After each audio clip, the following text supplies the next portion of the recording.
পান্ডুয়ার BDO police আধিকারিকরা অবরোধ তুলে নিতে বিজেপি প্রার্থীকে আবেদন জানাচ্ছেন, কিন্তু যতক্ষণ না বোম স্কোয়াড আসে ততক্ষণ তারা উঠবে না বলে জানাচ্ছেন বিজেপি প্রার্থী।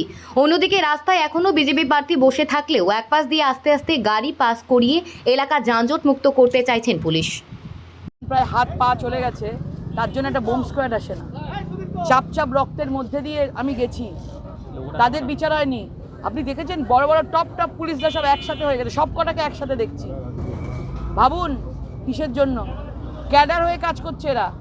আপনারা দাবি জানাচ্ছিলেন এনআইএ তদন্ত হবে, তারা কি এসেছে? বোম স্কোয়াড এসছে, এনআইএ তদন্ত হবে, এখানে ক্যাম্প বসাবে আর পুরোপুরিভাবে সার্চ হবে এদিকে। এবং আমরা নির্বাচন কমিশনকে, জেনারেল পুলিশ অবজারভারকে বিষয়টা আমি ফোনে জানিয়েছি।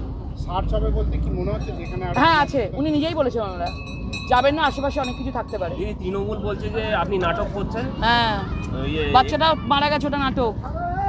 ওদের বাড়িতেও তো বউ বাচ্চা আছে, নাটক।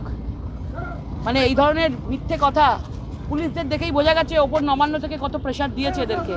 সব কটা এসে গেছে একসাথে, এসে ওঠানোর জন্য ব্যস্ত হয়ে গেছে। বুঝিনি লোক হবে না তো এখানে, গাড়িটা না এলে লোক করতে হবে না। অভিষেক বন্দ্যোপাধ্যায় না এলে এটা হতো না। যুবরাজ আসবে রক্তের ওপর দিয়ে, লাল রক্তের ওপর দিয়ে হেঁটে যাবে, লাল কার্পেটের মধ্যে দিয়ে উনি ভাষণ দিয়ে যাবেন, কারণ পান্ডুয়াতে যুবরাজ আসছে। 2024-এর জবাবটা রক্তের জবাব ভোটের মাধ্যমে, মানুষের শক্তির মাধ্যমে, महिलाদের শক্তির माध्यमे पावे। आपका हुगली लोकसभा केंद्र क्या बम के बारूद से फटा है क्या? पूरा एकदम बारूद के ऊपर है। आप देख लिया पांडुआ में, ये छोटा जगह मैं आई थी यहाँ पे कोई कार्यकर्ता था उसके घर पे खाना खाने के लिए, कुछ दिन पहले का बात है। मंदिर में गई थी पूजा देने के लिए, मुझे पता नहीं था कि इसमें इतना बम तैयार होते हैं। आज इनका घर में हुआ आसपास में, तो कल तो दूसरे का घर में हो सकता है, दूसरे के बच्चे के साथ हो सकता है। বিভিন্ন জায়গাতে বোম পাওয়া যাচ্ছে, এই যে লোকসভা নির্বাচন সন্ত্রাস করে ভোট নেবে, শান্তিপূর্ণভাবে হবে, সন্ত্রাস হবে ভোটে, সন্ত্রাস। ওরা সন্ত্রাসকে বেছে নিয়েছে, ওরা রক্তকে বেছে নিয়েছে, ওরা বাচ্চাদের খুনকে বেছে নিয়েছে, আর আমরা মানুষের শক্তিকে বেছে নিয়েছি, বিশ্বাসকে বেছে নিয়েছি। দেখবো কার কি শক্তি আছে, মায়ের শক্তি আছে নাকি যুবরাজের ওই মানে ঢঙের হুঙ্কার আছে। আজকে সকাল 9টা নাগাদ ওসি পান্ডুয়ার কাছে ওভার টেলিফোন একটা ইনফরমেশন আসে যে তিন্না নেতাজি পাড়া যেটা আছে সেখানে একটা বিস্ফোরণ হয়েছে এবং 3 জন শিশু আহত আছে।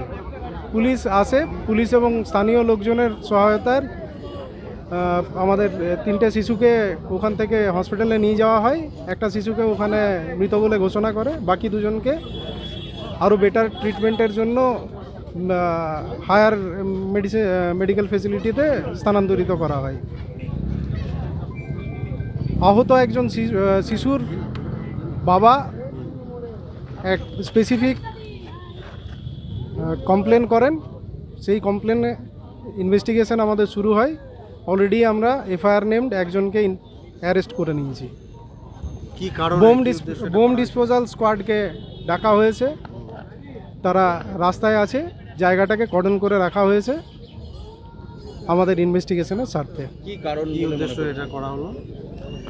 কমপ্লেন যেটা আছে তাতে ব্যক্তিগত কারণ দেখানো আছে, আমরা আরও ইনভেস্টিগেশন হোক, আমরা আরও রিভিল করব। ওই দেবা সরকার যে অ্যারেস্ট হয়েছে, দেবা সরকার যাকে অ্যারেস্ট করা হয়েছে, ওটাও আমি এখন তদন্তের স্বার্থে বলছি না, কিন্তু এফআইআর নেমড অ্যারেস্ট হয়েছে না। ওই যে প্রতিবেশী বল্লভ যে বাচ্চাটি আহত হয়েছে, বল্লভের বাবা কি কমপ্লেন করেছে? হ্যাঁ, ওর স্ত্রীর সঙ্গে কোনো বাকিটা আমি অলমোস্ট বলে দিয়েছি, যেগুলো বলতে পারছি না সেটা বুঝতেই পারছেন। এটা একটা গুরুত্বপূর্ণ কেস যেখানে 3 জন বাচ্চা আহত হয়েছেন। আমরা ইনভেস্টিগেশনের স্বার্থে যেটুকু বলা যায় সেটাই বলেছি। ইনভেস্টিগেশন এগোক, আমরা আরও জিনিস জানাবো টাইমলি। আমরা সমস্ত দিক খতিয়ে দেখছি, ইনভেস্টিগেশন চলছে, ইনভেস্টিগেশন এগোলে আরও বোঝা যাবে। অভিযোগের ভিত্তিতেই অ্যারেস্ট হলো? আমরা অভিযোগের ভিত্তিতে অ্যারেস্ট করেছি। অবশ্যই একটা ইনভেস্টিগেশন হচ্ছে, ইনভেস্টিগেশন প্রসেসে যখন আমাদের সন্দেহভাজন যারা থাকেন তাদেরকে আমরা অ্যারেস্ট করে ইনভেস্টিগেশন এগোই। পারিবারিক বা ব্যক্তিগত কারণে এটা হয়েছে? কমপ্লেনে ব্যক্তিগত কারণেই দেখানো আছে। ওগুলো আরও যত ইনভেস্টিগেশন এগোবে পরিষ্কার বোঝা যাবে। দেখুন, আমাদের এই ড্রাইভ সবসময়ই চলে সারা বছর ধরেই, যেখানে যেখানে যা ডিসক্রিমিনেট ইয়ে পাওয়া যায় সেগুলোকে প্রপার ল মেনে যেরকম সিজার করার সেগুলো করা হয়। এটা আমি বারবার আমাকে ভাই না দিস না বারণ করছে এনাদের কাজ এনাদের করতে দে, এনাদের কাজ একটু করতে দাও।